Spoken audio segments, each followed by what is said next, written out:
তৃণমূল কংগ্রেসের বিরুদ্ধে অভিযোগ করছেন তমলুকের বিজেপি প্রার্থী অভিজিৎ গঙ্গোপাধ্যায়। নন্দীগ্রামে পুলিশকে কাজে লাগিয়ে সন্ত্রাস করা হচ্ছে এমনই তার অভিযোগ। কয়েকটি জায়গায় এজেন্ট বসতে দেওয়া হয়নি।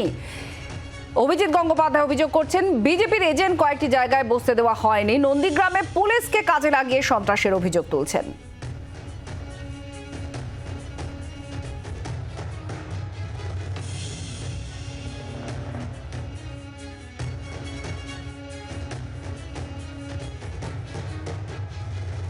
কালকে গভীর রাতে নন্দীগ্রামে ব্যাপক সন্ত্রাস করেছে। 3-4 হাজার পুলিশ একাধিক গাড়ি নিয়ে বিভিন্ন জায়গায় ঢুকেছিল। সোনাচূড়া থেকে তারা শুরু করে এবং সে ব্যাপারে আমরা পুলিশ অবজারভারের কাছে জানাই এবং তার অনেক পরে সেই অত্যাচার খানিকটা বন্ধ হলেও শেষ পর্যন্ত কি হয়েছে আমি এখনও জানি না।